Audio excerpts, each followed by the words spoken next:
Bom, nosso grupo, composto pelos alunos Felipe Fonseca, Gabriel Cunha, Leonardo Furlan, Rodrigo Oliveira e Matheus Víveros, tratará do tema Parlamentarismo no Brasil. Nós elaboraremos uma cartilha comparando as duas fases do parlamentarismo brasileiro. Além disso, definiremos o conceito de parlamentarismo e apresentaremos as suas formas existentes. Neste vídeo, daremos um enfoque maior no contexto e no panorama geral das duas fases do parlamentarismo no Brasil, além de darmos uma breve explicação sobre o parlamentarismo em si e suas formas. Vale ressaltar também que em nossa cartilha daremos um enfoque melhor nos atores políticos e seu respectivo cenário, juntamente às suas mudanças.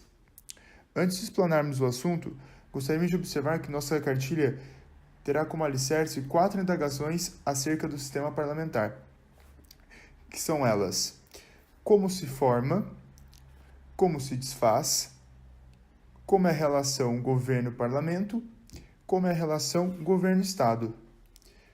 Junto a tais indagações, teremos como base fundamental alguns livros extremamente relevantes para a compreensão das duas épocas parlamentares existentes no Brasil. As obras que utilizaremos serão Parlamentarismo e Realidade Nacional, escrito pelo deputado federal Bonifácio de Andrada. Parlamentarismo Brasileiro e sua crise no fim do século, escrito também pelo deputado federal Bonifácio de Andrada. E Parlamentarismo Brasileiro, escrito pelo jurista Miguel Reale.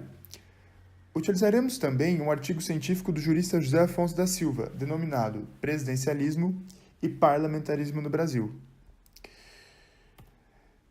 Pois bem, o conceito de parlamentarismo é que parlamentarismo é um sistema de governo em que o poder legislativo, o parlamento, oferece a sustentação política, seja-se apoio direto ou indireto, ao poder executivo. Logo, o poder executivo necessita do poder do parlamento para ser formado e também para governar. No parlamentarismo, o poder executivo é, geralmente, exercido por um primeiro-ministro, que é um chanceler, que também é o chefe de governo. O chefe de governo, no caso, o primeiro-ministro, quase sempre, fica responsável pela escolha e nomeação dos ministros ou secretários, pela administração do Estado e, por meio de acordos, pela formação de uma maioria no parlamento que permita a governabilidade do país. Há também o chefe de Estado, podendo ser um presidente ou um monarca.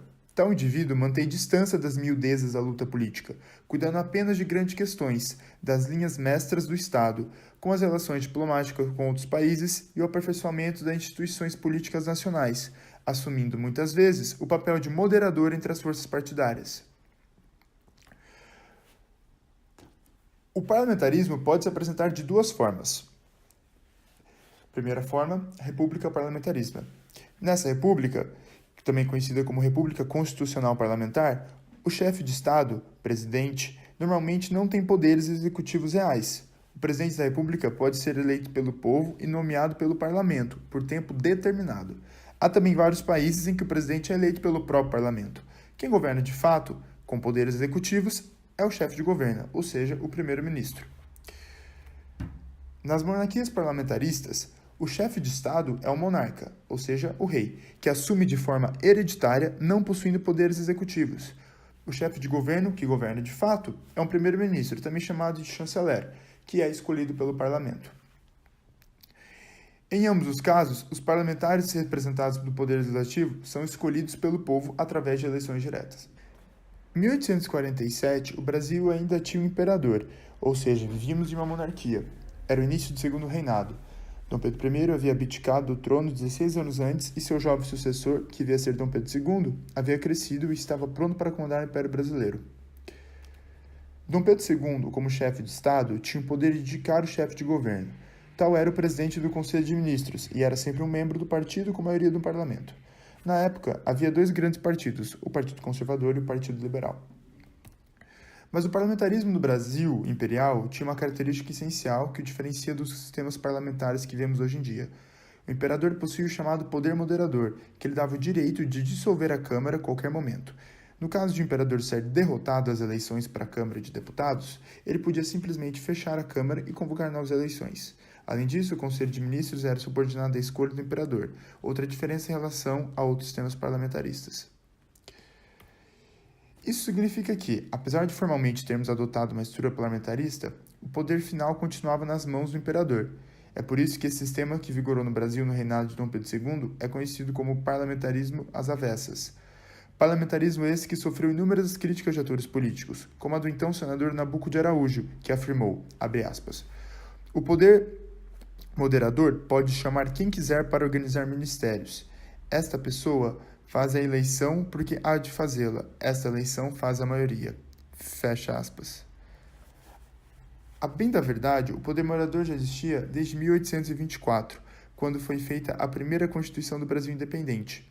O modelo parlamentarista de 1847 buscou atenuar seus efeitos, de modo a criar um sistema um tanto quanto democrático no país. Em 1889, com a deposição de Dom Pedro II e a proclamação da República, o Brasil passou a adotar o sistema presidencialista. Já a segunda fase ocorreu no Brasil nos anos 60, mais de 70 anos após a proclamação da República. Foi um momento delicado da política nacional. O então presidente Jânio Quadros inesperadamente renunciou ao cargo em 25 de agosto de 1961. Seu vice era João Goulart e seria o sucessor de Jânio. Setores das Forças Armadas ficaram apostos para realizar um golpe de Estado, pois não tinham muita simpatia pelas ideias de Goulart, um político de tendências trabalhistas. Havia também o receio de que ocorresse uma revolução comunista no país. Com essa instabilidade pairando no ar, líderes do Congresso agiram rapidamente para procurar uma solução paliativa que agradasse os militares e mantivesse a democracia. Foi assim que, no dia 2 de setembro de 1961, o Congresso aprovou a adoção de regime parlamentarista no país. Com a medida, João Goulart continuou como presidente, mas teve seus poderes reduzidos significativamente. Os poderes retirados do presidente foram repassados para uma nova figura, o primeiro-ministro. A ideia inicial era manter o sistema vigorando até 1965, final do mandato de João Goulart, quando seria feito um plebiscito para que o povo decidisse entre parlamentarismo e presidencialismo. Entretanto, o plebiscito acabou sendo antecipado para o início de 1963. O resultado foi a vitória do presidencialismo, o que fez com que Goulart voltasse a ter todos os poderes presidenciais que tinha anteriormente. E assim se encerrou essa rápida experiência parlamentarista no país, a única desde a proclamação da República.